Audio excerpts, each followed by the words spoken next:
বৰ্তমান আমাৰ নাম প্ৰসংগতেই বোলক, পাঠ প্ৰসংগতেই বোলক, ধৰ্মালোচনী সভাতেই বোলক, ভাগৱত ব্যাখ্যা অনুষ্ঠানতেই বোলক, আমাৰ পুৰুষতকৈ মহিলাৰ উপস্থিতিটো বেছি হৈছে। এইটো শুভ লক্ষণ দেই। আজি যদি আপোনালোকে অংক কৰে, আপোনালোক ইয়াতো মহিলাৰেই সংখ্যাটো সৰহ হৈছে।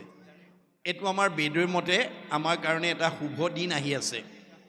আমাৰ ঋক বেদত কৈছে ন গৃহম গৃহম ইতি আহু গৃহিণী গৃহম উচ্যতে তয়াহি সহিতা সৰ্বান পুৰুষায়াম সমুষ্ণুতে। যিখন ঘৰৰ, যিখন গাঁৱৰ, যিখন সমাজৰ আইসকল ঈশ্বৰ ভক্তিপৰায়ণ হ'ব, তেওঁ নিজেতো উদ্ধাৰ হ'বই, সেইখন গাঁৱৰ, সেইখন ঘৰৰ সকলো পুৰুষৰ চতুৰ্বৰ্গ সাধন কৰিব, জীৱৰ মুক্তি পথটো দি দিব। আৰু যিখন ঘৰত, যিখন গাঁৱত, যিখন সমাজত আইসকল ভক্তি বিমুখী হয়, মহাভাৰতৰ বন পৰ্বত কৈছে জৈস্য ভাৰ্যা গৃহে নাস্তি সাধীসা পুণ্যচাৰিতা অৰণ্যং তেন গন্তব্যং যথা অৰণ্যং তথা গৃহম। আইসকলে ইচ্ছা কৰিলে ঘৰ গুচি বাঁহতল কৰিব পাৰে, আৰু ইচ্ছা কৰিলে ঘৰ গুচি বৈকুণ্ঠলৈ উত্তৰণ কৰিব পাৰে। এয়া আইসকলৰ ক্ষমতা দেই, মনত ৰাখিব। বেদৰ মতে আইসকল যদি ভক্তিপৰায়ণ হয়, ঘৰ গুচি বৈকুণ্ঠ হ'ব, আৰু যদি আইসকল ভক্তি বিমুখী হয়, ঘৰ গুচি বাঁহতল হ'ব। আমি বাঁহতল হোৱাটো কোনেও নিবিচাৰোঁ, আমি ঘৰ গুচি বৈকুণ্ঠ হোৱাটো বিচাৰোঁ। বৈকুণ্ঠ কৰিবলৈ হ'লে আমাৰ আইসকলৰ ভক্তি মাৰ্গটো থাকিব লাগিব। পুৱা গধূলি ঘৰ দুৱাৰ মচি কাচি ধূপ ধূনা জ্বলাই গুৰুগ্ৰী মচি কাচি উপাসনা কৰিব লাগিব। যিটো কথা ৰাধিকা সতীয়ে গুৰুজনৰ ওচৰত কৈছিল, কি বুলি? গুৰুদেৱ, মোৰ সতীত্ব গুণৰ অন্যতম বৈশিষ্ট্য হ'ল প্ৰাতসে উঠিয়া কৰোঁ গৃহ কৰ্মগণ, অবাহিৰে ভিতৰে কৰোঁ গুময় সিঞ্চন। মোৰ সতীত্ব গুণৰ অন্যতম বৈশিষ্ট্য, মই ৰাতিপুৱা সোনকালে উঠি ঘৰ দুৱাৰ সাৰি মচি গুৰুগ্ৰী মচি কাচি ধূপ ধূনা জ্বলাই ঈশ্বৰ উপাসনা কৰি ঘৰখন প্ৰদূষণ মুক্ত কৰি ৰাখোঁ, আৰু পুৱাৰ সৌৰ শক্তি আহৰণ কৰি সৃজনী শক্তি অটুট কৰি ৰাখোঁ। অৰ্থাৎ ৰাতিপুৱা সোনকালে উঠি যিসকল নৱদম্পতীয়ে সৌৰ শক্তি আহৰণ কৰিব, তেওঁ সন্তান জন্ম দিবৰ কাৰণে চিজাইনৰ প্ৰয়োজন নহয়, তেওঁ নৰ্মেল দিব পাৰিব। যাৰ কাৰণে বিশ্ববিখ্যাত বৈজ্ঞানিক আইনষ্টাইনে কৈছে science without religion is blind, religion without science is লেম। যিটো ধৰ্মত বিজ্ঞান নাই অন্ধ, যিটো ধৰ্মত বিজ্ঞান নাই খুৰা। শংকৰদেৱে বিজ্ঞানসন্মত ধৰ্ম আমাক দি থৈ গৈছে। ৰাধিকা সতীৰ সতীত্ব গুণত সন্তুষ্ট হৈ গুৰুজনে কৈছিল বৰ সুন্দৰ হৈছে, যোৱা পানী আনা। 3টা কাঠিৰ এপল পানী এপল মাটি আনি দিয়াৰ লগে লগে টেম্বুৱনী জান বান কৰি সেই অঞ্চললৈ আমূল পৰিৱৰ্তন আনিলে। আজিও সেইটো শান্তিজান হিচাপে পৰিচিত হৈ ৰ'ল। গতিকে আমাৰ আইসকলে এখন ঘৰ সৰ্বাংগ সুন্দৰ কৰিবৰ কাৰণে আইসকলৰ ভক্তি মাৰ্গটো অত্যন্ত প্ৰয়োজন। দ্বিতীয়তে 7টা সদ্গুণ থাকিব লাগে বুলি কৈছে দেই। আমাৰ আইসকলে পৰিয়ালটো, ঘৰখন, পৰিৱেশটো, সমাজখন সুন্দৰভাৱে আগুৱাই নিবৰ কাৰণে আইসকলৰ গাত 7টা সদ্গুণ থাকিব লাগে বুলি গীতাত কৃষ্ণই অৰ্জুনক কৈছে। আজি ইয়াত থকা সকলো কোনোবা আইৰ গাত যদি 7টা গুণ আছে, তেওঁ ভাগ্যৱতী মহিলা দেই। যদি কাৰোবাৰ কমি আছে পূৰাই ল'ব। মই মানে গুণকেইটা কথা কৈ যাওঁ। গীতাত কৃষ্ণই অৰ্জুনক কৈছে যিগৰাকী আইৰ গাত 7টা সদ্গুণ থাকিব, তেওঁ নিজেতো উদ্ধাৰ হ'বই, সেইখন ঘৰৰ, সেইখন সমাজৰ জীৱবিলাককো চতুৰ্বৰ্গ সাধন কৰাব। কি কি 7টা গুণ? কীৰ্তি, চিৰি, বাকৈশ্য, নাৰীনাং, ধীতি, মেধা, ক্ষমা, স্মৃতি। এই 7টা মনত ৰাখিব দেই। আপোনালোকে মনত ৰখাৰ উপৰি ছোৱালীবিলাকক এই কথাবিলাক বেছিকৈ ক'ব, কাৰণ আপোনালোকৰ ছোৱালীবিলাকক যদি এই নীতি শিক্ষা দিয়ে, জৱাহৰলাল নেহৰুৱে কৈছে if you educate a boy you educate individual only, if you educate a girl you educate the entire family. আপুনি ল'ৰা এটাক শিক্ষা দিলে ব্যক্তিগত শিক্ষা দিয়া হ'ব, এজনী ছোৱালীক যদি আপুনি নীতি শিক্ষা বা আধ্যাত্মিক শিক্ষা দিয়ে গোটেই ভৱিষ্যত পৰিয়ালটোৰ কাৰণে হ'ব। যাৰ কাৰণে জনক ৰজাই সীতাক শ্ৰীৰামচন্দ্ৰলৈ বিয়া দি এই নীতি শিক্ষা দিছে কি বুলি, আই সীতা তুমি মোৰ যোনিজাত সন্তান নোহোৱা, তোমাক মই যজ্ঞভূমিত লাভ কৰিছোঁ। যদিও যজ্ঞভূমিত লাভ কৰিছোঁ, তুমি পিতৃ মাতৃ অতি মৰমৰ অতি স্নেহৰ এজনী ছোৱালী।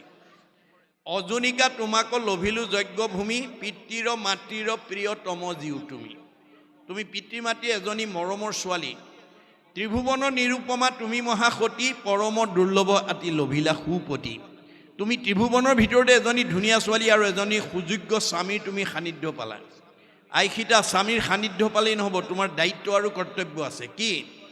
সতী স্ত্ৰী সকলৰ স্বামীহে ভূষণ, কদাচিতো নলংঘিবা স্বামীৰ বচন। তুমি এজনী সতী নাৰী হিচাপে তোমাৰ প্ৰথম অলংকাৰ হ'ব স্বামী ভক্তি। তুমি স্বামীক একচিতে সেৱা কৰিবাহা সৰ্বক্ষণে, কৰিবা শুশ্ৰূষা শশু শাহুৰ চৰণে। তুমি স্বামীৰ উপৰিও শহুৰ শাহুৰকো যথোচিত শ্ৰদ্ধা ভক্তি কৰিবা। অকল তাতেই সীমাবদ্ধ নাৰাখিবা, নকৰিবা অৱহেলা দেউৰ শৱক, কৰিবাহা দয়া আতি সমস্ত জনক। ঘৰত থকা দেউৰ ননন্দী জেঠাল বৰ্জনা সকলোকে তুমি যথোচিতভাৱে শ্ৰদ্ধা ভক্তি মৰম চেনেহ কৰিবা। তেতিয়া তেবে তজ শুদ্ধ যশ বাঢ়িব সংসাৰে, ইহপৰ লোকে সুখ মিলিব তোমাৰে। তেতিয়া তোমাৰ আদৰ্শত তোমাৰ আচৰণত মৰম চেনেহত মানে সন্তুষ্ট হৈ শহুৰ শাহুৰে সমাজত মই এজনী ভাল ছোৱালী শালমৰীয়া গাঁৱৰ পৰা বিয়া কৰাই আনিলোঁ বুলি প্ৰশংসা কৰিব। এজনী ছোৱালীৰ আচৰণে পৰিয়ালৰ গাঁওখনৰ গৌৰৱ বৃদ্ধি কৰিব আৰু এইখন গাঁৱৰ পৰা বহুত ছোৱালী ভৱিষ্যত বিয়া হৈ যোৱাৰ পথ প্ৰশস্ত হ'ব। মনত ৰাখিব কথাটো। গতিকে ভাগৱতৰ নীতি আদৰ্শৰে আমি যাতে ছোৱালীজনীক পঠিয়াব পাৰোঁ। অকল পুথিগত ডিগ্ৰী কৰি পঠিয়াই যদি আধ্যাত্মিক আৰু নৈতিক শিক্ষা দিয়া নাই, তেতিয়া তেওঁ শহুৰ শাহুৰক কেতিয়াও প্ৰিয় হ'ব নোৱাৰে। আজি বহুত ছোৱালীক ডক্টৰেট উপাধি দি ডাক্তৰ মাষ্টাৰ ডিগ্ৰী দি টেট মাষ্টৰণী ডাক্তৰণী বা নাৰ্ছনী কৰি পঠায়, কিন্তু তেওঁলোকে পুথিগত ডিগ্ৰীক প্ৰাধান্য দি শহুৰ শাহুৰ আগৰ 7-8লৈ বা LP স্কুলত পঢ়া বুলি যদি শহুৰ শাহুৰক অৱমাননা কৰে, যদি নিজৰ ডিগ্ৰীটোক প্ৰাধান্য দি যদি শহুৰ শাহুৰক মান্যতা নিদিয়ে, সেইজনী ছোৱালী বা বোৱাৰী কেতিয়াও শহুৰ শাহুৰৰ প্ৰিয় হ'ব নোৱাৰে। পুথিগত ডিগ্ৰীয়ে আপোনাক প্ৰকৃত মানুহ কৰিব নোৱাৰে। সেইকাৰণে পাশ্চাত্য শিক্ষাবিদ ৰাইবানে কৈছে, for all round development of student religious education is essential. আপুনি পুথিগত ডিগ্ৰীয়ে আমাক প্ৰকৃত মানৱ সম্পদ গঢ়িব নোৱাৰে যেতিয়ালৈকে ধৰ্মীয় শিক্ষা তাত যোগ নিদিব। ৰুচুই কৈছে, the religious education should be included in the curriculum because it is through religion that the fact of youth can be set on the road to the absolute values truth beauty and goodness. সত্য শিৱ সুন্দৰক আৰাধনা কৰিবলৈ হ'লে আমাৰ পুথিগত degree আচল নহয়, তাত আমি ধৰ্মীয় নৈতিক শিক্ষা যোগ দিবই লাগিব। আজি যিটো কথা নজনাৰ কাৰণে বহুত শিক্ষিত বোৱাৰী গৈ পিতৃ মাতৃ বা মানে শহুৰ শাহুৰৰ অপ্ৰিয় হ'ব লগা হয়। গতিকে তেওঁলোকক যাতে আমি আধ্যাত্মিক শিক্ষাৰে শিক্ষিত কৰিব পাৰোঁ তাৰ প্ৰতি আমি গুৰুত্ব দিব লাগিব। যেতিয়ালৈকে আধ্যাত্মিক আৰু নৈতিক জ্ঞান যুক্ত কৰি ল'ব নোৱাৰে, তেতিয়ালৈকে তেওঁ সমাজৰ বা পৰিয়ালৰ প্ৰিয় হ'ব নোৱাৰে। এই তথ্য আমাক দিছে। গতিকে আমি সেই কথাটো জানিব লাগিব। 1 নম্বৰ গুণটো হ'ব লাগিব কীৰ্তি। আইসকলৰ কৰ্ম আদৰ্শবিলাক আনৰ প্ৰশংসনীয় হ'ব লাগে। নীট এণ্ড ক্লিন, ডিচিপ্লিন, নিয়মানুবৰ্তিতা আৰু পৰিপাটিতা 1 নম্বৰ গুণ আইসকলৰ গাত থাকিব লাগিব। তেওঁ কৰ্মবিলাক তেওঁৰ মানে ঘৰৰ পৰিপাটিতা দেখি মানুহে প্ৰশংসা কৰিব লাগিব। চিৰি, নিজেও ধুনীয়া হৈ থাকিব লাগিব, পৰিয়ালবিলাককো ধুনীয়াকৈ ৰাখিব লাগিব, পৰিৱেশটো ধুনীয়াকৈ লাগিব। বাকস্য, কথা ক'ব জানিব লাগিব। যিখন ঘৰৰ আইসকলে কথা ক'ব জানে সেইটো পৰিয়ালত কেতিয়াও কাজিয়া পেচাল নালাগে। আজি কথা ক'ব নজনাৰ কাৰণে বহুত পৰিয়ালৰ স্বামী স্ত্ৰীৰ মাজত মনোমালিন্য, শাহু বোৱাৰীৰ মাজত মনোমালিন্য, দেউৰ নবৈকৰ মাজত মনোমালিন্য, ককাই ভাইৰ মাজত মনোমালিন্য, সীমা ঘূৰীয়াৰ মাজত মনোমালিন্য ইত্যাদি ইত্যাদি। গণ্ডগোলটো ক'ত লাগিল? কথা ক'ব নাজানে। আমাৰ কথা ক'বলৈ ভাগৱতে নিয়ম শিকাই দিছে। আমাৰ কথা কেনেকৈ ক'ব লাগিব? সত্য, প্ৰিয়, হিত। আমি সদায় সঁচা কথা ক'বলৈ যত্ন কৰিব লাগিব। সঁচা কথা কোৱা মানুহে কালৈ ভয় কৰিব নালাগে, মূৰ তুলি কথা কয়। মিছা কথা কোৱা মানুহে তললৈ মূৰ কৰি থাকে, ধৰা পৰা ভয় কৰে। সঁচা কথা কোৱাজনলৈ মিছা কথা কোৱাবিলাকে সমীহ কৰে। আপোনাৰ পৰিয়ালত সঁচা কথা কোৱা ডেকা ল'ৰাই হওক, গাভৰু ছোৱালীয়ে হওক, বোৱাৰীয়ে হওক, শাহুৱে হওক, তেওঁলৈ বাকীবিলাকে অলপ দৰ কৰে। সমাজত সঁচা কথা কোৱা মানুহগৰাকী বা মানুহজনলৈ বাকী মিছা কথা কোৱাবিলাকে সদায় দৰ কৰে। মনত ৰাখিব, সদায় আপোনালোকে সঁচা কথা নিৰ্ভয়ে ক'ব পাৰিব, সাহসেৰে ক'ব পাৰিব, মূৰ তুলি কথা ক'ব পাৰিব। কিন্তু সঁচা কথাটো কেনেকৈ ক'ব লাগে? প্ৰিয়, শুনিবলৈ ভাল পোৱাকৈ। মা বদ অপ্ৰিয় সত্যম, সত্যম অপ্ৰিয়ম। সঁচা কথাও অপ্ৰিয়কৈ ক'ব নালাগে, বেয়া পোৱাকৈ ক'ব নালাগে। সঁচা কথা হ'ল বুলি অহংকাৰে নক'ব, প্ৰিয়, শুনিবলৈ ভাল পোৱাকৈ ক'ব, হে নাই? আৰু হিত, আপোনাৰ কথাটোৱে আনক উপকাৰ কৰিব লাগিব, অপকাৰ কৰিব নালাগিব। শব্দ ব্ৰহ্ম, ৱৰ্ড ইজ গড, অবিনাশী। আপুনি ধেমালিটো ল'ৰা ছোৱালীক খাও সপনি নিদিব। ধেমালিটো ছোৱালীজনী বদমাছ, ল'ৰাটো দুষ্ট, এনেকুৱা বেয়া শব্দৰ প্ৰয়োগ নকৰিব। আপুনি যি শব্দ প্ৰয়োগ কৰিব তাৰ প্ৰতিক্ৰিয়াই তাৰ জীৱনত প্ৰতিক্ৰিয়া কৰিব। মনত ৰাখিব, শব্দ ব্ৰহ্ম। আপোনাৰ কথাটোৱে যাতে আনক আঘাত দিব লগা নহয়, তাৰ প্ৰতি সাৱধান হ'ব লাগে। কোনো বোৱাৰীয়ে নাভাবিব মই শাহুক অন্তৰত আঘাত পোৱাকৈ কৈ মই শান্তিত থাকিম। কাক আঘাত দিছে? চবতে মই আছোঁ বুলি কৈছে ভগৱানে। বোৱাৰীৰ দেহতো মই, শাহুৰ দেহতো মই। মোকে দুখ দিবা, মোকে আঘাত দিবা, মোকে অন্যায় কৰিবা, মই আকৌ তোমাক ভালে ৰাখিব লাগে, নহ'ব। ভাগৱত পঢ়ি এইটো স্বভাৱ এৰিবা। আপোনাৰ কথাই যাতে আনক দুখ দিব লগা নহয়। দুখ দিব পাৰিব, আপোনাৰ দুখ দিয়াজনৰ কি হ'ব? পাপায় পৰপীড়নম। আপোনাৰ কথাই, আপোনাৰ বাক্যটোৱে যদি আনক আঘাত দিয়ে আপোনাৰ পাপ হ'ব। পাপ হোৱাৰ লগে লগে আপোনাৰ জীৱনলৈ দুখ দুৰ্গতি নামি আহিব, আয়ুস কাটি দিব ভগৱানে।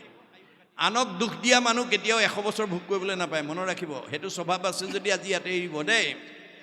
কাকো দুখ নিদিব, কাক দুখ দিব? চবতে ভগৱান আছে। আপোনাৰ কথাই আনক উপকাৰ কৰিব লাগিব। পৰোপকাৰে পুণ্যম। আপুনি যদি কোৱা কথাটোৱে কোনোবা এজন ব্যক্তি বা কোনোবা এখন পৰিয়ালক যদি উপকাৰ কৰে, আপোনাৰ পুণ্য হ'ব। পুণ্য হোৱাৰ লগে লগে আপুনি সুখ ভোগ কৰিব, শান্তিত থাকিব, মৰিলে সদ্গতি পাব। মনত ৰাখিব কথাটো। আমাক ভাগৱতে কেৱল নিয়মৰ কথা কৈ আছে দেই, নিয়ম পদ্ধতিৰ কথা কৈ আছে। গতিকে আপোনাৰ কথাই যাতে আনক আঘাত নিদিয়ে তাৰ প্ৰতি লক্ষ্য ৰাখিব। এতিয়া কীৰ্তি শ্ৰী বাকস্য নাৰী নাং ধীতি, ধৈৰ্য গুণ হ'ব লাগিব। যিখন ঘৰৰ আইগৰাকী ধৈৰ্য গুণ থাকিব, তেওঁৰ স্বামী বা পৰিয়াল বিপদত পৰিব নালাগে। যেনে উদাহৰণস্বৰূপে আপোনাৰ সীমাঘৰীয়া মানুহজনৰ লগত স্বামীৰ কিবা এটা বিতৰ্ক হ'ল, সীমাঘৰীয়া মানুহজনে অকণমান তেওঁক বেয়াকৈ ক'লে। এতিয়া ধৈৰ্যশীল মহিলাই ক'ব, হেৰি হ'ব দিয়ক, কলৰ দুটা থাকিলেও ঠেকাঠেকি লাগে। সীমাঘৰীয়া মানুহ হিচাপে আপোনাক কিবা এটা ক'লে আপুনি সেইটোকে ধৰি নাৰাখিব, এৰি দিয়ক। এই বুলি যদি আইগৰাকীয়ে বুজাই দিয়ে, স্বামী বাচি গ'ল। তাকে নকৰি যদি আইগৰাকীয়ে কয়, সীমাঘৰীয়া মানুহ হিচাপে আপোনাক এনেকৈ ক'বলৈ ক'ত অধিকাৰ পালে, ধৰক মাৰক, এইবোৰ যদি লগাই দিয়ে, তেতিয়া স্বামী বিপদত পৰিব। মনত ৰাখিব কথাটো। আমাৰ আইসকলৰ ধৈৰ্য গুণটো শৈব্যাৰ নিচিনা হ'ব লাগিব। শৈব্যাই ধৈৰ্য গুণৰ পৰিচয় কেনেকৈ দিছে? যে হৰিচন্দ্ৰ ৰজাই শৈব্যাৰ লগত কোনো আলোচনা নকৰাকৈ সত্যত বন্দী হৈ ৰাজ্যধন বিশ্বামিত্ৰ ঋষিক দি দিলে। অৱশেষত দক্ষিণা দিবলৈ পইচা নাই। ঋষিৰ ওচৰত এমাহ সময় ল'লে। ঋষিবৰ মোক এমাহ সময় দিয়া, মই তোমাক দক্ষিণাটো সংগ্ৰহ কৰি দিম। বিশ্বামিত্ৰই হ'ব, এমাহ সময় দিছোঁ। এমাহ সময় লৈ তেওঁ ভাৰ্যাক লৈ বাৰাণসী এখন উপবনত গৈ পলাই আছেগৈ। বিশ্বামিত্ৰই এমাহৰ পূৰ্বে বিচাৰি বিচাৰি গৈ পালেগৈ। পাই হৰিচন্দ্ৰক উদ্দেশ্যি কৈছে, ৰাজা হৰিচন্দ্ৰ, মোৰ দক্ষিণাত যদি হেলা কৰ তই, সবংশকে সাপি ভস্ম কৰিব মই। মোৰ দক্ষিণাত যদি তই অৱহেলা কৰ, তোৰ গোটেই বংশ মই সাপ দি ধ্বংস কৰিম। ঋষিৰ বচন শুনি হৰিচন্দ্ৰ ৰায় কপিবে লাগিলে, মুখে মাত বোল নাই। তেওঁ ভয়ত কঁপিবলৈ লাগিলে, মুখ মাত হেৰাই গৈছে, হতাশ হৈ গৈছে। আৰু মনৰ কথা ক'বলৈ ভাৰ্যাবাদে দ্বিতীয় ব্যক্তি নাই। ভাৰ্যা কচাহিয়া ৰাজা বুলিলা বচন, অশুনা প্ৰাণেশ্বৰী মূৰ বাক্যে দিও মন। হেৰা ভাৰ্যা, তুমি মোৰ কথালৈ অকণমান মনোযোগ দিয়া। কেনমতে ঋষিৰ মই খুজিবহো ধাৰ, কেনমতে বংশক মই কৰিব উদ্ধাৰ। মই এতিয়া ঋষিৰ ধাৰটো কেনেকৈ পৰিশোধ কৰোঁ, বংশটো কেনেকৈ উদ্ধাৰ কৰোঁ। মই হতাশ হৈ গৈছোঁ, মোৰ মুখৰ মাত হেৰাই গৈছে। যিটো সময়ত স্বামী হতাশ হৈছে, মুখৰ মাত হেৰাই গৈছে, স্বামীক প্ৰেৰণা দিবৰ কাৰণে, সাহস দিবৰ কাৰণে ভাৰ্যাই উত্তৰটো কেনেকৈ দিলে? স্বামীৰ বচন শুনি শৈবা প্ৰাণেশ্বৰী, স্বামীক বুলিলা অল্প হাস্য কৰি হাঁহি মাৰি উত্তৰ দিলে। যিটো সময়ত স্বামী হতাশ হৈছে, ভাৰ্যাৰ মুখত হাঁহি দেখাৰ লগে লগে প্ৰেৰণা পাইছে, সাহস পাইছে। আৰু কি বুলি ক'লে? মহাৰাজ, নাহি নাহি আন ধৰ্ম জানা সত্য বিনা, জানি আন নিশ্চিন্তিও দিওক দক্ষিণা। ভয় নকৰিবা মহাৰাজ, সত্যতকৈ ধৰ্ম নাই, দক্ষিণা দি দিয়া। হৰিশ্চন্দ্ৰই ক'লে, মই ক'ৰ পৰা দিম, মোৰ হাততে পইচাও নাই। তেতিয়া ভাৰ্যাই উত্তৰত কি বুলি ক'লে? আমাকো বিকিয়া ৰাজা ঋষিৰ খোজা ধাৰ, আতপৰে আন উপায় নেদেখো হোৱাৰ। মোক বিক্ৰী কৰি হ'লেও তুমি সত্য ৰক্ষা কৰা। এই যিটো সাহস, এই যিটো প্ৰেৰণা, আমাৰ বাৰু আপোনালোকে সিমানলৈ যাবগৈ নালাগে দেই, বিক্ৰী কৰিবগৈ নালাগে। অন্ততঃ কিবা কাৰণত যদি স্বামী কেনেকুৱা পৰিস্থিতিত হতাশ হয়, আপুনি অৰ্ধাংগিনী হিচাপে ক'ব পাৰিব লাগিব, আপুনি কিয় ইমান হতাশ হৈছে। আন্ধাৰে পোহৰে দিনটো, সুখে দুখে জীৱনটো, দুখক অতিক্ৰম কৰি সুখক প্ৰতিষ্ঠা কৰাই জীৱনৰ সাৰ্থকতা। ধৈৰ্য ধৰক, ঈশ্বৰে কৃপা কৰিব। এই কথাষাৰ ক'ব পাৰিব লাগিব। কেতিয়াবা ভাৰ্যাৰো তেনেকুৱা বিপদত পৰিব পাৰে, তেতিয়া স্বামীও ক'ব পাৰিব লাগিব, তুমি কিয় ইমান হতাশ হৈছা। আন্ধাৰে পোহৰে দিনটো, সুখে দুখে জীৱনটো, দুখক অতিক্ৰম কৰি সুখক প্ৰতিষ্ঠা কৰাই জীৱনৰ সাৰ্থকতা। ধৈৰ্য ধৰক, ঈশ্বৰে কৃপা কৰিব। এতিয়া সেই গুণ নজনা আমাৰ আই এগৰাকীক যদি আমি তেনেকুৱা বিপদত পৰি তেওঁৰ লগত আলোচনা নকৰাকৈ বিপদত পৰি কওঁগৈ, আমাক কি ক'ব বাৰু? আমাৰ গৰাকীয়ে ভাল হৈছে, মোৰ লগত আলোচনা নকৰাকৈ কৈছিল ন, আপোনাৰ আৰু হ'ব লাগে বুলিয়ে ক'ব। তাৰমানে আপোনাক প্ৰেৰণা দিয়ক চাৰি, জ্বলা জুইত ঘিউ দি দিলে। এতিয়া আমাৰ গুৰুজনাৰ, আমাৰ বেদৰ দৰ্শন, ভাগৱতৰ দৰ্শনটো হৈছে যে আমাৰ পাৰিবাৰিক জীৱন, দাম্পত্য জীৱন, যুগ্ম জীৱন, সাংসাৰিক জীৱনত আমি জ্বলা জুই নুমাবলৈ পানী ঢালিবলৈ শিকিব লাগিব। জ্বলা জুই নুমাবলৈ ঘিউ ঢালিলে নহ'ব।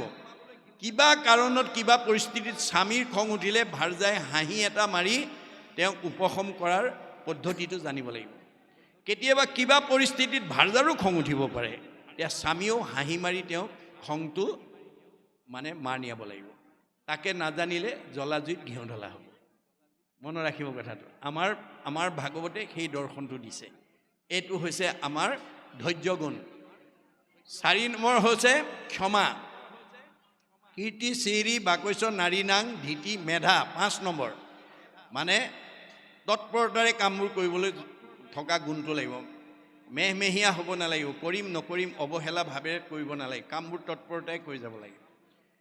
মেধা, ক্ষমা। আমাৰ ক্ষমা গুণ যদি আইসকলৰ থাকে বিপদত পৰিব নালাগে, নাই। আমাৰ ক্ষমা গুণটো দ্ৰৌপদীৰ সদৃশ হ'ব লাগে। দ্ৰৌপদী 5টা পুত্ৰৰ মূৰ কাটি নিয়া অশ্বত্থামাক কৃষ্ণ অৰ্জুনে হাতে ভৰিয়ে বান্ধি আনি মুখৰ আগত পেলাই দিছিল। আমাৰ আই হোৱা হ'লে 5টা পুত্ৰ মূৰ কাটি নিয়া শত্ৰু মুখৰ আগত পোৱা হ'লে টুকুৰা টুকুৰ কৰিলেহেঁতেন। কিন্তু দ্ৰৌপদীয়ে কি বুলি ক'লে? মই যেন মোৰো পুৰী পুত্ৰ শোকে অগণি হিয়া দহয়, তাহাৰ অৱস্থা শুনি সেই মতে গৌতমী তেজীবে জীয়। মোৰ 5টা পুত্ৰ মূৰ কাটিছে যদিও 5জন স্বামী মোৰ জীয়াই আছে। স্বামীৰ মুখলৈ চায়ো মই পুত্ৰৰ বেদনা পাহৰিব পাৰোঁ, কিন্তু দুৰ্নীৰ স্বামী দ্ৰোণাচাৰ্য ইতিমধ্যে মৃত্যু হৈছে। একমাত্ৰ পুতেকৰ মুখলৈ চাই জীয়াই আছে। পুতেকৰো যদি এনেকুৱা অৱস্থা শুনে তেওঁ প্ৰাণ এৰিব। গতিকে হাহাকাৰ কৰি গুৰুৰ পুত্ৰৰ প্ৰণামিলা পাৱচুই, মেলা মেলা বান্ধ ইহাৰ দুখেষে অধিকে উধাই জুই। তেওঁক খুলি দিয়া বুলি পেলাই তেওঁলোকক আহ্বান জনালে। আৰু কি ক'লে? পুত্ৰবধি দ্বিজ তাহাকো ক্ষমিলা প্ৰণামিলা পাৱ চুই পাও, তোমাৰো সমান শান্তি নেৰেখিও বুলিলা হেন এৰাও। গতিকে পুত্ৰবধি দ্বিজকো যিজনে আকৌ গৈ সেৱা কৰি মুক্তি দিছে, সেই গুণবিশিষ্ট হ'ব লাগিব। ক্ষমাগুণ থাকিলে আমি বিপদত পৰিব নালাগে। আমাৰ উদ্ধৱক কৈছে, মুত চিত্ত দিয়া যিটো জনমহাশয়, হানি অপমান দুখ শোকক সহয়, তাকেহে বুলিও ক্ষমা জানিবা উদ্ধৱ, ক্ষমাৱন্ত পুৰুষৰ নাই পৰাভৱ। আপুনি যদি ক্ষমা গুণটোৰ অধিকাৰী হয়, আপুনি বিপদত পৰিব নালাগে। আৰু যাদৱ মাধৱ কল্পনা মাধৱীক গালি পাৰিছে বুলি আপুনি দেহ ধৰ্মত নাচাব, আৰু প্ৰতিকাৰ কৰিবলৈ আপুনি নাযাব। যদি আপোনাক কোনোবাই বেয়া এটা কওঁতে আপুনি যদি দুটা কয়, 50-50 হৈ যাব। আমাৰ ক্ষমাগুণৰ আদৰ্শ অৱতাৰী পুৰুষ বুদ্ধদেৱে দেখুৱাই থৈ গৈছে। এদিন বুদ্ধদেৱে ভিক্ষা মাগিবৰ কাৰণে এজন ব্ৰাহ্মণৰ চোতালত গৈ থিয় হ'ল। বুদ্ধদেৱে নিতৌ ভিক্ষা মাগি জীৱিকা নিৰ্বাহ কৰে। দুবেলা দুমুঠি খাবৰ কাৰণে প্ৰয়োজনীয় বস্তুখিনি পালে আৰু দ্বিতীয় ঘৰত ভিক্ষা মাগিব নাযায়। এদিন ব্ৰাহ্মণৰ ঘৰত ভিক্ষা মাগিব গ'লে চোতালত থিয় হোৱাৰ লগে লগে ব্ৰাহ্মণ বাৰান্দাত চকী পাৰি বহি আছিল। বুদ্ধদেৱৰ ওপৰত তেওঁ কি আক্ষেপ আছিল বুদ্ধদেৱে নাজানে, দেখা পোৱাৰ লগে লগে তেওঁক এফালৰ পৰা গালি পাৰিবলৈ আৰম্ভ কৰিলে। বুদ্ধদেৱে নীৰৱে শুনি আছে, ব্ৰাহ্মণে গালি পাৰি আছে। আমাৰ বুঢ়াসকলে কয় এখন তাল নাবাজে, তাল বাজিবলৈ হ'লে দুখন লগাব লাগিব। গতিকে বুদ্ধদেৱক গালি পাৰি আছে, বুদ্ধদেৱে কোনো উত্তৰ দিয়া নাই। গতিকে ব্ৰাহ্মণে গালি পাৰি পাৰি পাৰি পাৰি গালি পাৰিবলৈ নাইকিয়া হৈ গ'ল। তেতিয়া মৌনতা অৱলম্বন কৰিছে। সেই সুযোগতে বুদ্ধদেৱে ক'লে সাৱলীলভাৱে, দেও মই এষাৰ ক'ব পৰা নাই। কোৱা, কি আছে কোৱা।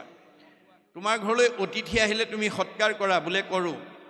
কিবা দ্ৰব্য থাকিলে খাবলৈ দিয়া, বোলে দিওঁ।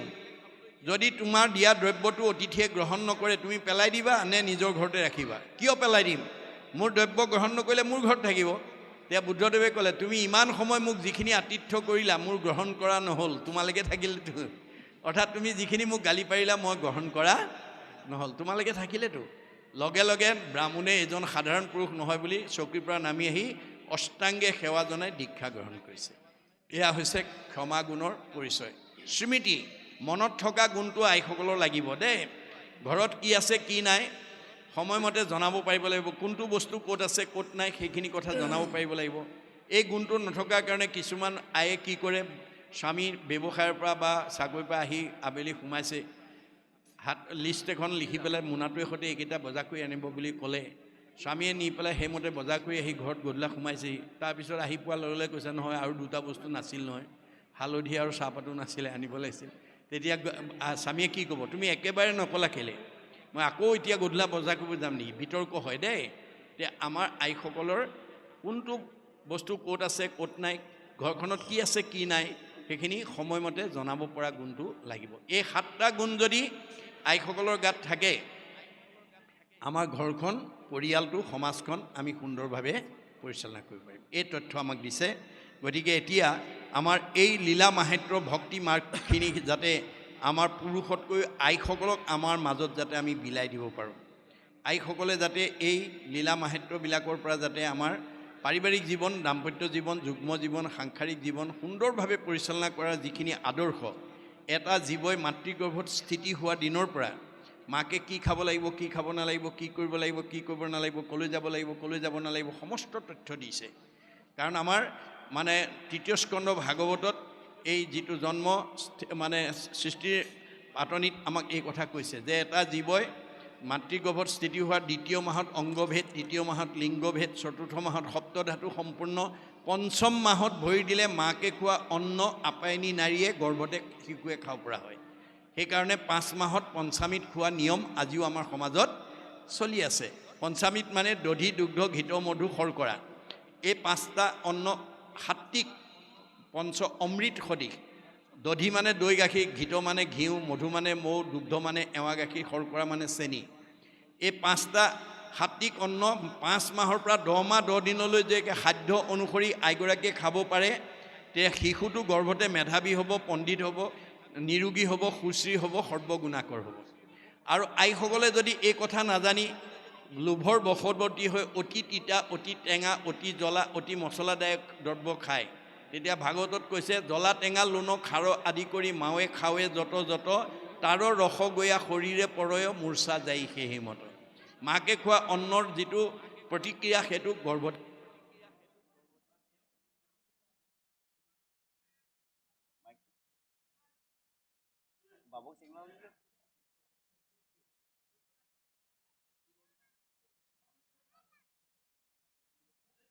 প্ৰতিক্ৰিয়া গৰ্ভতে হয়। 7ম মাহত বোধ হয়, 8ম মাহত মাকে শুনা কথা গৰ্ভতে শিশুৱে শুনিব পৰা হয়।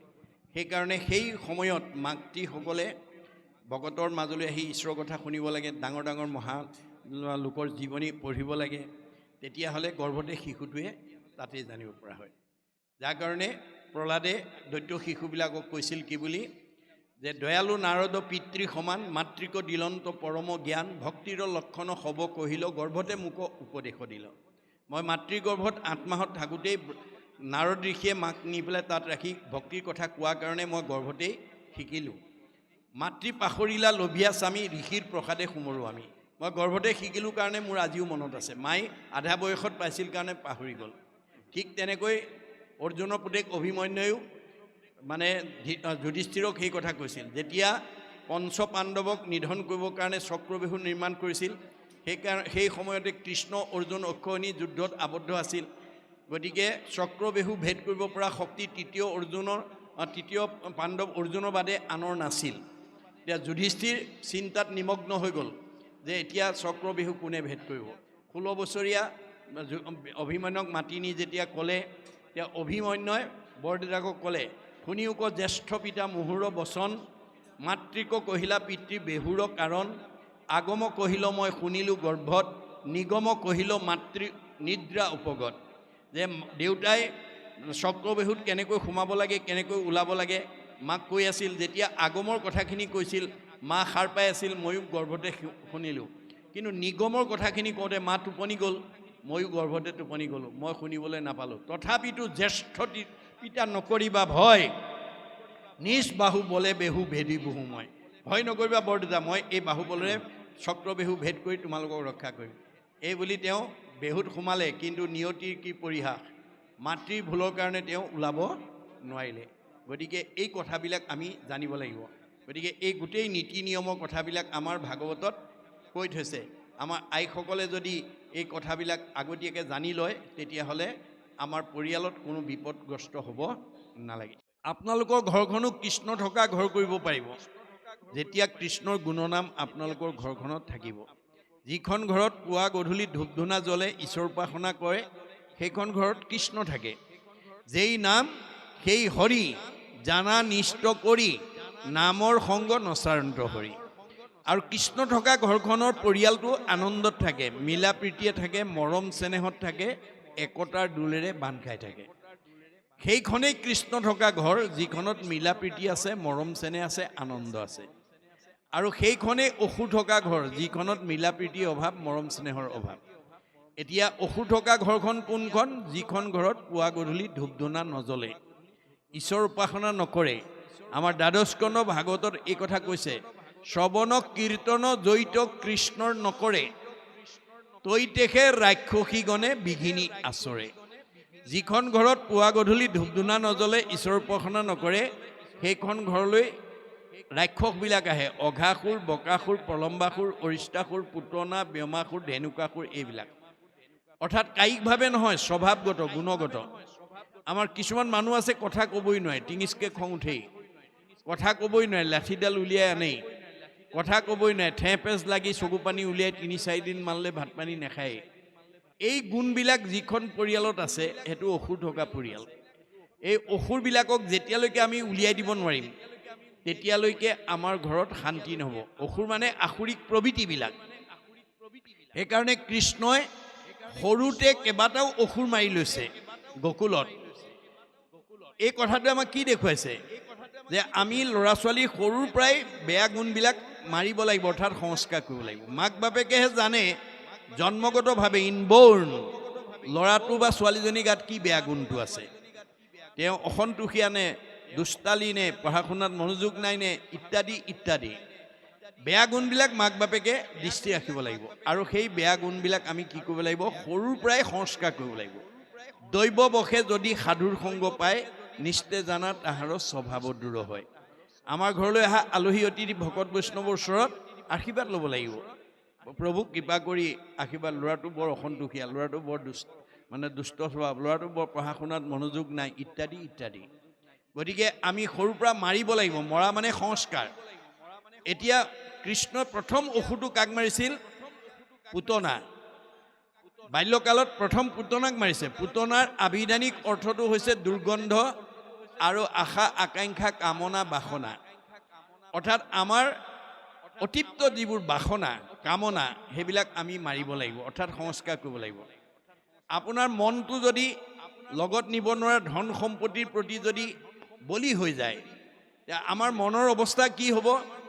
আমাৰ বেদত কৈছে, মানে ধায়তু বিষয়ান পুঞ্চ সংগস্তে সুপ্ৰজায়তে সংগাত সংজায়তে কাম কামাত ক্ৰোধ বিজায়তে ক্ৰোধাত ভবতি সন্মোহ সন্মোহাত স্মৃতি বিভ্ৰম স্মৃতি ভঞ্চাত বুদ্ধিনাশং বুদ্ধিনাশাত প্ৰণশ্যতি।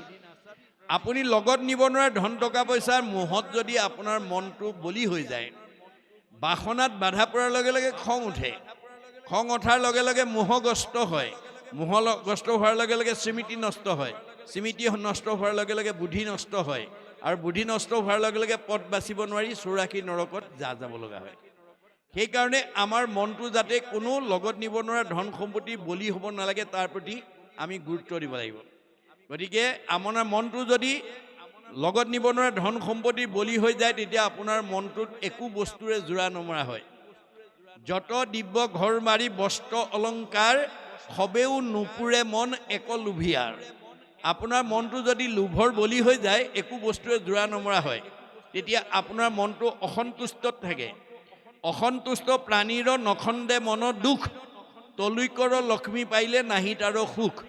যাৰ মনটো অসন্তোষিয়া তাক তলৈকৰ সম্পত্তিও সন্তুষ্ট দিব নোৱাৰে। আমাৰ উপায় কি হ'ব? উপায় ভাগৱতত দিছে, যেহি পাৱে তাতে মহাতুষ্ট হুৱে মন তেৱেহে বিপ্ৰৰ তেজ বাঢ়ে অনুক্ষণ। আপুনি পূৰ্ব পুণ্যৰ ফলত এই শালমৰীয়া গাঁৱত আপোনাক ভগৱানে য'ত ৰাখিছে কৰ্ম কৰি যি ফল পাইছে ভক্তিৰ দ্বাৰা তাতেই সন্তুষ্ট থাকি সুখে দুখে মুখে জনো চাৰে ৰাম নাম। সুখ দুখ সকলো সময়তে ঈশ্বৰৰ নাম আমি যদি ল'ব পাৰোঁ, তেজ মানে শক্তি, তেজ মানে প্ৰভাৱ, তেজ মানে প্ৰতিভা, তেজ মানে চেহেৰা, তেজ মানে পৰমায়ুস বৃদ্ধি হ'ব। আৰু যদি তাকেই নহয় তেতিয়াহ'লে নিজৰ ভৰিত নিজে কুঠাৰ মৰা হ'ব। সেইকাৰণে আমাক মানে দাৰ্শনিক পণ্ডিতে কৈছে we must concentrate as much as we get from God. আমাৰ মনটো ভগৱানে দিয়াতে আত্মসন্তুষ্টি থাকিব লাগিব। ভগৱানে যি দিছে তাতে আমি আত্মসন্তুষ্টি থাকিবলৈ শিকিব লাগিব।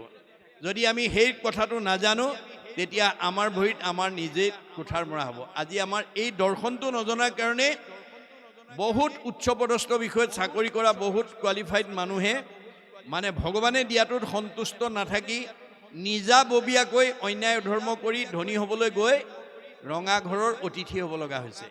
বহুতে চাকৰিৰ পৰা নিলম্বন হ'ব লগা হৈছে। আমাৰ ভাগৱতৰ এই দৰ্শনটো জানিলে আমি কেতিয়াও চাকৰিৰ পৰা নিলম্বিত হ'ব লগা নহয় বা আমি কেতিয়াও বিপদগ্ৰস্ত হ'ব লগা নহয়। সেইকাৰণে ভাগৱত শুনিবলৈ আহিব লাগিব, যে ভগৱানে দিয়াটোত আমি আত্মসন্তুষ্টি থাকিব পাৰিব লাগিব আৰু সেইটো বস্তু ভকতিৰ বাদে আনে দিব নোৱাৰে। এই তথ্য আমাক দিছে। তাৰপিছত কৈছে যে য'তেই যায় তেওঁ তাতেই ভগৱানক সুদৃঢ়ভাৱে ধ্যান কৰে। য'তে যাই বিষ্ণুক ধৰিলা দৃঢ় ধ্যান সেহি বেলা মাধৱ আহিলা বিদ্যমান। ভগৱানক যেতিয়া আপুনি নাম ল'ব ভগৱান আপোনাৰ ওচৰত আহিবলৈ বাধ্য হ'ব। মনত ৰাখিব দেই। গতিকে যিটোজনে যাই নামৰ ওচৰিত তাৰ পাছে পাছে ভ্ৰমন্ত হৰি বৎসক স্নেহ যেন ধেনু ধাৱে ভজিও জানি হেন হৰি পাৱে।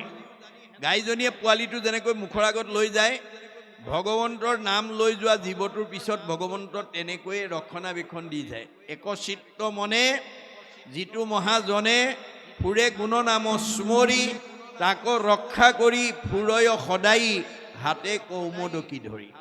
কৌমদকী মানে গদা, গদা মানে নাম, অৰ্থাৎ ভগৱন্তৰ নাম লৈ যোৱাজনক নামে ৰক্ষণাবেক্ষণ দিয়ে। এই তথ্য দিছে। তাৰপিছত কৈছে পাছে টান দেহ নাশ কৰিবাক মনে জগত সংসাৰ মৃত্যু আহিলা তেখনে। যে দেহ নাশ কৰিবৰ কাৰণে কালৰূপে আহি গ'ল। তভু ধূৰ্বে দেহক নকৰি পৰিহাৰ কিন্তু এহি মাত্ৰ কৰিল অন্ত ব্যৱহাৰ। তেওঁ দেহৰ প্ৰথা চিন্তা এৰি একমাত্ৰ ঈশ্বৰক ধ্যান কৰিবলৈ আৰম্ভ কৰিলে। যেন কোনোজনে সপোনত দিয়া ভৰি বিমানে লৰিলা গৈয়া কৌতূহল কৰি। যে আমি সপোনত যেনেকৈ বিমানত উঠা দেখোঁ তেনেকুৱা এটা পৰিৱেশ তেওঁ আহিলে। স্বশৰীৰে বিষ্ণুপদ পাইলা গৈয়া থান গুধিকাৰ পুষ্যভাৱে দেখিও বিদ্যমান। ভক্তিৰ বলত তেওঁ মানে শৰীৰে গৈ মানে ক'ত থাকিলেগৈ যে গুধিকাৰ পুষ্যভাগ আছেগৈ। মাধৱৰ ভক্তি ধৰি আচন্ত তথাত কৃষ্ণ কথা অমৃতকো দেখিলোঁ সাক্ষাৎ। গতিকে তেওঁ তাতেই থাকি ঈশ্বৰক ধ্যান কৰি অমৃতময় কৃষ্ণক কথা পান কৰি তেওঁ জীৱন আগুৱাই নিছে। দৈত্য সমে বিষ্ণুৰ ভৈলেক কিয় ৰণ আৰু সেইটো কহোঁ আবে শুনা একজন। দৈত্যৰ লগত বিষ্ণুৰ কিয় যুদ্ধ হ'ল এই কথা জানিব খুজিছিলে বিদুৰে মৈত্ৰীৰ পৰা। সেইটো কথাও তেওঁ ক'বলৈ আৰম্ভ কৰিছে। আতপূৰ্ব ইতিহাস শুনিও সাক্ষাৎ মহাদুখে দেৱগণ পুছিলা ব্ৰহ্মাত। যে দেৱতাসকলে এই কথাটো যেতিয়া ব্ৰহ্মাক সুধিছিল তাসম্বাৰ আগে কহিল অন্ত প্ৰজাপতি সেহি কৰ্মে বৰ্ণাইব শুনিও মহামতি। যে ভগৱন্তই ব্ৰহ্মাকে প্ৰমুখ্য কৰি দেৱতাসকলক যেনেকৈ ক'লে মই তোমালোকক তেনেকৈ ক'ম, তোমালোক শুনিবা। কিন্তু প্ৰশ্ন প্ৰস্তাৱ ভৈৰেক যি কালত তাৰ অৰ্থ দৈত্য জন্ম কহোঁ প্ৰথমত। যে যি ধৰণে প্ৰশ্ন অৱতাৰণা কৰি যি কালত তেওঁলোকে দৈত্যৰ জন্ম লাভ কৰিব লগা হ'ল, দক্ষৰ নন্দিনী দিতি কশ্যপৰ জায়া, যে দক্ষৰ জীয়েক নন্দিনী দিতি হ'ল কশ্যপৰ ভাৰ্যা। সতিনীৰ পুত্ৰ দেখি নিতে দহে কায়া, অদিতি আৰু দিতি দুগৰাকী ভাৰ্যা কশ্যপৰ। অদিতিৰ পুত্ৰ হোৱা দেখি দিতিৰ হিংসা জুইত জ্বলি উঠিছিল। তেওঁ মানে অদিতিৰ পুত্ৰ হোৱা দেখি তেওঁ হিংসাত দগ্ধমান হৈছিল। একদিনা কাচি পাৰি স্বামী কাছে গৈলা, বিষ্ণু গৃহে আশা ঋষি দৰ্শন ভৈলা। মানে উপাসনা ঠাইত ভগৱানক আৰাধনা কৰা ঠাইত গৈ পেলাই দ্বিতীয়ে গৈ পেলাই কাশ্যপ ঋষিক আহ্বান জনালে পুত্ৰ লাভৰ কাৰণে। দিয়া ঘিত অগ্নিত পূজিয়া জনাৰ্দন, বসি আছা মনে চিন্তি কৃষ্ণৰ চৰণ। তেওঁ একান্ত মনে ঈশ্বৰক চিন্তা কৰি আছে। সেই সময়ত সূৰ্য অস্তগত গৈলা, আৰু লগে লগে সূৰ্য অস্ত গৈছে। ঘোৰ অন্ধকাৰ আহি উপগত ভৈলা। কৃষ্ণ মানে সূৰ্য অস্ত যোৱাৰ লগে লগে অন্ধকাৰে ছাতি ধৰিলে। পাছে দিতি মদনৰ সৰে হুয়া ভুল, লাখে লাখে কাশ্যপৰ চাপিলন্দকুল। সেই উপাসনা সময়ত ঈশ্বৰক ধ্যান কৰি থকা সময়ত গৈ দ্বিতীয়ে গৈ পেলাই মদনৰ পাশত মানে আক্ৰান্ত হৈ স্বামীৰ ওচৰ পালেগৈ। যদি সিবেলাত ইটো নুহি প্ৰয়োজন, তভু পুত্ৰ অভিলাষে বুলিলা বচন। যদিও সেইটো পুত্ৰদানৰ সময় নহয়, তথাপিতো দ্বিতীয়ে স্বামীক পুত্ৰদান দিবৰ কাৰণে আহ্বান জনালে। প্ৰণামো প্ৰলয় যাক প্ৰকাশে সতত, যাৰ ক্ৰিয়া বস্তু ইটো অখিল জগত। যে যিটো ভগৱন্তৰ এই অখিল জগতত যিটো ক্ৰিয়া কৰি প্ৰকাশমান কৰি আছে, প্ৰলয় জলতো যিজনে মানে পৃথিৱীক উদ্ধাৰ কৰি আনিছে, জ্ঞানময়ী মূৰ্তি চাৰি বেদ আজ্ঞা যাৰ, নমো নমো কৃষ্ণ হেন দৈৱকী কুমাৰ। যে জ্ঞানময় মূৰ্তি চাৰি বেদৰ যি আজ্ঞাবাহী, গতিকে সেইজন ভগৱন্ত দৈৱকীৰ পুত্ৰ কৃষ্ণক মই নমস্কাৰ জনাইছোঁ। ময়ী মহাপাতকী পৰম দুষ্টমতী, কৰা কৃপা দৃষ্টি বাপ অগতিৰ গতি। যে মই মহাপাতকী প্ৰভু, তুমি মোক কৃপা দৃষ্টি কৰা। সাধু সমস্তক মই প্ৰণামো সদায়, মোক অল্পমতি জানি নিন্দা নোযোৱাই। মই সাধু সমস্তকো প্ৰণাম কৰিছোঁ, মোক অল্পমতি বুলি নিন্দা নকৰিবা। বুদ্ধিৰ দুখত থাকি ইটো পদচয়, কটু গুটি ভাল কটু গুটি মন্দ হয়। এয়া কবিৰ প্ৰাৰ্থনা যে মই এই ভগৱন্তৰ কথা ভাগৱতত লিপিবদ্ধ কৰোঁতে ক'ৰবাত দীঘল, ক'ৰবাত ছুটি হৈছে, ক'ৰবাত ভুল ত্ৰুটি থাকি গৈছে। তথাপি আশ্ৰয় আশে আত হৰিগুণ নাম। ক'ৰবাত হয়তো ছুটি দীঘল হৈছে, ক'ৰবাত হয়তো ভুল ত্ৰুটি হৈছে, কিন্তু মই ভগৱন্তৰ গুণ নাম মাত্ৰ প্ৰকাশ কৰিছোঁ। তাক বিচাৰিয়া চিত্ত কৰা উপশাম। গতিকে সেই কথা ভাবি তুমি চিত্তটোক উপশাম কৰা। তেৱেশে তৰিবা ঘূৰ সংসাৰ নিকাৰ। আমি ভাগৱত শুনি আত্মসন্তুষ্টি হ'ব লাগিব। আত্মসন্তুষ্টি হ'লেহে আমি সংসাৰৰ দুখ কষ্টৰ পৰা মুক্ত হ'ব পাৰিম। ডাকি ৰাম ৰাম বোলা সমস্তে সংসাৰ। এই পৃথিৱীত যাতে আমি ভগৱন্তৰ দুটা আখৰৰ ৰাম নাম যাতে আমি ডাকিব পাৰোঁ, ক'ব পাৰোঁ দেই। বেদে কৈছে ৰাম ইতি ৰাম ইতি ৰাম ইতি বদন্তি যে সৰ্বদা, তেইসাং ভক্তি স মুক্তি স ভৱিষ্যতি না সংশয়। আপুনি কেৱল ৰাম বুলি ক'বলৈ অভ্যাস কৰক। ৰাম বুলি ক'লে ভক্তি আৰু মুক্তি দুইটাই সাধন হ'ব, কোনো সন্দেহ কৰিব লগা নাই। ইমান সহজ উপায় আমাক দিছে মহাপুৰুষে বা ভাগৱতে। আমি সেই কথাখিনি যাতে আমি অনুকৰণ কৰিব পাৰোঁ, ল'ৰা ছোৱালীক যাতে সেই আদৰ্শৰে অনুপ্ৰাণিত কৰিব পাৰোঁ, তাৰ কাৰণে আমি গুৰুত্ব দিব লাগিব।